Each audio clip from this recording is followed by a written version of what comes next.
What's going on, guys? Fun with Knives back again. Got an interesting discussion video for you today. This one is inspired by Zelrick. He's one of my favorite channels. He's a great knife YouTuber. And if you guys don't subscribe or anything like that, I will definitely put a link to his channel in the description box below. But he recently came out with a video, and when I say recently, I mean about a month ago now. I'm a little bit late in doing my own video here. But it was part of his Drinking and Thinking with Zell series. This was number 15. And the video was entitled 10 Questions for the Knife Guy or Girl, which I certainly am a knife guy. In his video, he posed 10 questions for us knife enthusiasts to answer. And his hope was that some of us knife YouTubers would post our own video like I'm doing so right now. And with this being a discussion video, I would love for you guys to answer the questions in the comment box below, or just, let me know some of your thoughts on some of these questions. So let's jump right in. Number 1, where do you carry your knife? Well, generally, I carry my EDC folding knife in my front right pocket right next to my phone. I mean, most of my knives are in the same size category from, 2.5-inch blade to 4-inch blade. And they all rest right there. Now, if you want to go past that, if I'm carrying a second knife of the day, like this Buck Gents knife, something very small, something unintimidating, and usually without a pocket clip, that'll go in my front left pocket as a pocket floater. Something I can easily get to if I need to, open up a package in front of a whole lot of people and I don't want to freak them out, but something that's, light and unobtrusive to carry. Now, if we go past the realm of everyday carry, if I want to carry a small fixed blade, I'll usually do it Lucas Burnley style, where I have it tied around my belt and in the waistband. I like carrying that way. It's very concealable. Not that I need to conceal it, but it's just out of the way, and it gives me a fixed blade rather than a folder that day. Now, if I'm going outdoors, doing a day hike or backpacking or hiking or anything like that, I usually have something like this Topps Cut 4.0 vertically hung on a backpack strap in kind of a cross draw fashion, where I can pull it with my right hand or my left if I needed to. And of course, those knives need to have very good sheath retention. And again, if I'm outdoors and I want something a little bit bigger, I'll go with a dedicated belt knife. Something on my right side that'll just clip right onto my belt. All right, question number 2. Do you sharpen your own knives? Yes, I do. I have a DMT Liner Pro Kit. To me, this is basically the budget consistent angle sharpener, and I'm just about ready to do my review on this thing. I have mixed feelings about it, but the results I'm getting are actually pretty good. For the blade steels and shapes that I have, and definitely with my sharpening experience or lack thereof, that's working out just fine. So look for the review coming up on that. But yes, I do sharpen all of my own knives. And going along with question number 2, Zell asks, do you sharpen a new knife? So let's say I got this Real Steel E775 Griffin today. And Zell's asked if I would immediately put it on the sharpener. No, I wouldn't. I assess a company's ability to send me a sharp knife that's ready to use out of the box as part of the review process that I do. As soon as I get a knife, I usually do an unboxing video, and it immediately goes into the pocket the next day, and then off and on for the next couple of weeks or months until I have a real good opinion about it and I'm very knowledgeable about it. Now, I have had some knives that are, fairly dull when they come in the mail, and then I've had a lot of knives that are razor sharp. But to me, that gives me a little bit more insight into the company and their ability to actually send you a good cutting tool. Number 3. Do you buy on aesthetics or function? And I think everybody's answer here is going to be, well, both. I want a knife that looks good, but I also want it to function well. But for me, in contrast to what Zell's answer was, I buy on aesthetics first. So, take any knife here, for example, this Buck Marksman Tonto. I watch, every review I could find on the Marksman, and I decided I wanted it. And I went with the Tonto version because it looked cooler. I thought it did. I don't know if this Tonto will be as functional as the traditional drop point, but to me, it's going to work just fine, and it looks great. So the boat for functionality first has sailed for me. I don't need to look for the most functional knives because I would be buying Delicas, every couple of weeks. I have a ton of functional folding knives and functional fixed blades. And now when I'm scrolling through GP Knives or Blade HQ, I look for something to catch my eye. And then once I decide that, I like the way that looks, I'm gonna look into the functionality then. And then I'll start watching reviews, see what the blade thickness is, or the ergonomics, and then I'll look at functionality, and then I'll make my purchase. So moving on, number 4, preferred blade shape. And I'm glad I have these two knives on the table here because this is it. The Kershaw Launch 1 and the ZT0095 BW have my perfect blade shape so far that I've discovered. This blade shape is perfect to me. It is a fairly wide, high flat ground drop point with a acute tip that is nearly good for everything I'm going to want a knife to do. It's good at slicing, push cuts, pull cuts, penetrating tasks, and both of these have kind of the harpoon thing on top that serves as a great place to, place your thumb if you're doing some of those tasks, or even your index finger for those draw cuts. So to me, these are damn near perfect. Now I do love all sorts of different blade shapes. I mean, the Tontos, the leaf shape, even the saw gambit's got a useful karambit or hawkbill style blade shape, but that's the way to go for me. Number 5, preferred handle material. Again, I can grab the same two knives. It's aluminum and titanium for me. I love them both. One's going to cost a whole hell of a lot more, but they both wear pretty decently. They're not going to rust. They're lighter weight than steel, and I mean, they're not the best for traction, but we're definitely talking EDC knives here.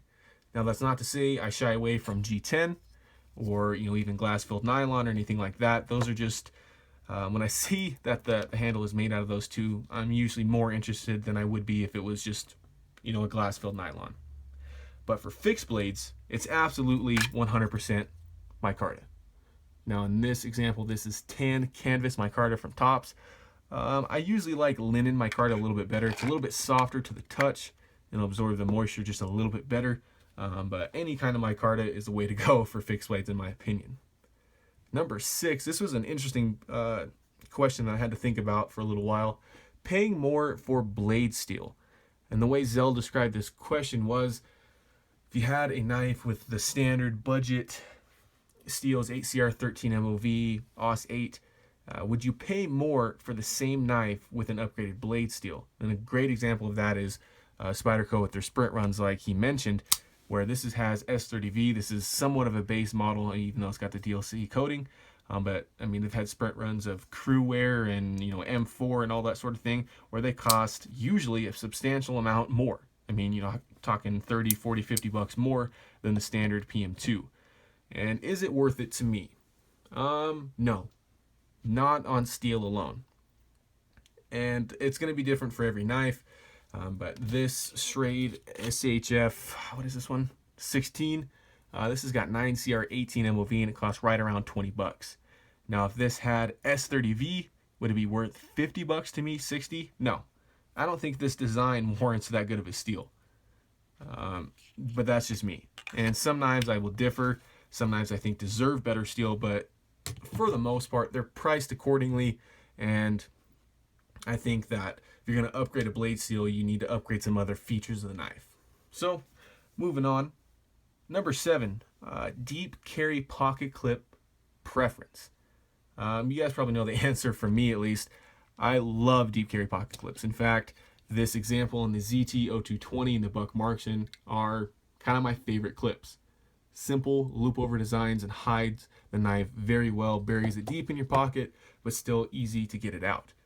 Now, that's not to say I exclusively buy deep carry pocket clips. For example, the ZT0095, the Kershaw Launch 1, this real steel here, just some random knives I had assorted on the table today. Those don't have deep carry clips, and they all function really well. In fact, this clip from ZT here is probably one of the most functional clips I've had on a knife. I don't necessarily love the looks or how high it carries, but it works great, and that's good enough for me. Number 8, blade length preference. So for an EDC knife, I like it right around 3.5 inches. And to give you an example of that, this is my favorite knife, the ZT0220. 3.5 inches is just right. Now, generally, if I want just a dedicated right side EDC knife, I'm between 3¼ inches and 3¾ inches. I'll go a little bit lower than that and a little bit higher, but that's just kind of the range that I like. Number 9. This is a great question because I think my answer differs from a lot of the knife community. Does weight matter to you? Is it a significant factor when you're buying a knife? And to me, it's not, especially for an EDC knife. I'm not doing anything during my day that is so strenuous that I need to count my ounces. I'm not carrying enough stuff that a 2-ounce difference in a knife weight is really going to matter that much to me. Now, of course, you can go overboard and carry, a 10-ounce knife, a 12-ounce knife in your pocket. That's just going to, weigh your pocket down. It's going to be cumbersome and uncomfortable, and you're going to feel it all day. Then weight's going to matter just because that weight is unsupported by its capability. And with my favorite knife weighing well over 6 ounces, I think that's a perfect example of me not caring too much about weight. Now, if this weighed 12 ounces, I don't think it'd be my favorite knife. It would just be overly heavy for no reason. I mean, it'd have too thick of scales or too thick blade stock or something like that. But generally, my EDC knives weigh anywhere from 2.5, 3 ounces to upwards of 7, and I'm comfortable within that range. And number 10. This was an interesting question as well. What threshold in dollars do you guys think a good knife should hit? I mean, Zell's answer was around 20 or 25 bucks, where he was talking about Gonzos, where you're getting good bang for your buck, decent steel, good fit and finish. The lock is going to work great. You're not going to have a whole lot of blade play, all those normal knife issues. He expects to get a good knife at $20 or $25. And for me, it's much higher. I'm talking around 50. If I spend $50 on a knife, I expect it to be really good. I expect it to have no blade play. I expect it to come nice and sharp, apexed correctly, good blade centering, good fit finish, good quality hardware, decent materials as far as, the steel and, the handle go. $50 is kind of my threshold. Now, I've had tons of great knives in the $20 to $30 range, or the $30 to $40. But the ones in the $50 to $60 are really home runs compared to the ones in, the $20 to $30 range. And then if I'm going to be spending around $100, I expect the knife to be damn good. I mean, we're talking the Buck Marksman here. Now that I got a good one, it's great. The Kershaw Launch 1, those are around $100, and they're actually exceptional if you talk about bang for your buck, fit and finish, materials used. I mean, that is the way to go. And then upwards of that, I don't expect the knife to have any flaws really whatsoever, except for maybe ergonomics because of differing hand sizes and things like that. But, I wouldn't expect in a million years for a ZT that cost over $200 to have blade play or have, bad blade centering or, soft hardware, that kind of thing. Our ACR 13 MOV steel. I mean, that's just unheard of. And finally, we have the 2 bonus questions. Bonus question number 1 is, do you have any allegiance or bias to a particular knife brand or brands? And I'll be honest here, guys, I absolutely do. And I think that's the great thing about being a reviewer on YouTube, is that you guys know my preferences, what companies I like, which ones I stay away from, and you're probably subscribed to hear my opinion because you might share some of those same opinions. Now, it goes without saying that ZT is my favorite knife company. And they're my favorite for a variety of reasons. I mean, the action on, if most of them, if not all of them, is awesome. The lockup is incredibly solid. They're overbuilt, USA made, have great hardware, good color. They're working with great designers. Everything about ZT just screams me. And I will continue to buy for them because they're a phenomenal company. And going along with that, their sister company, Kershaw, is kind of where I got my start into the knife world. So I'll always have a place in my heart for Kershaw's. Now, I'm not saying Kershaw makes the best knives out in the market, but for high value or bang for your buck folders, I think Kershaw's a great way to go. That being said, Spyderco, even though I don't have as many of them as I would like, to me, they're some of the most functional knives on the market. A lot of them have phenomenal steel, great ergonomics, and nice thin slicey blades, if you will. I mean, if someone's asking for just a knife that'll work, you know, they're not going to beat on it exceptionally much. I mean, you could on the PM2, but, you know, that's why the Delica, the Endura, the Manix 2, the PM2 are such great sellers, just because they work. They're just really great design knives, and they work very well. Now, if we're talking fixed blades, Tops knives all the way.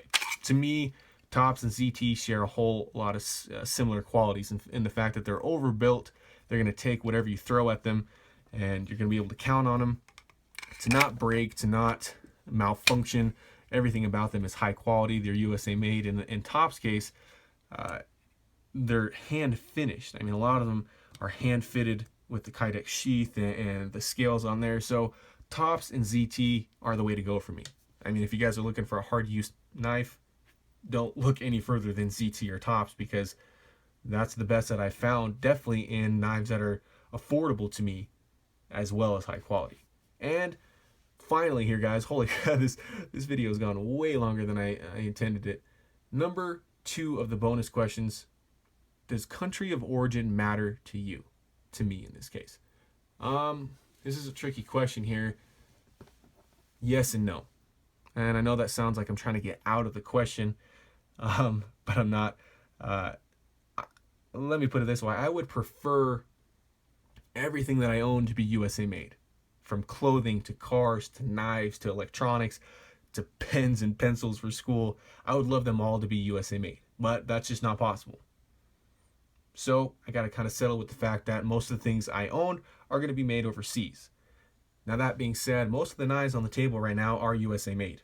This Buck, the Spyderco, the ZTs, this Kershaw, this Buck, these 2 Tops knives, those are all USA made knives. And in general, my USA made knives are some of my favorite. And that's not only because they're USA made.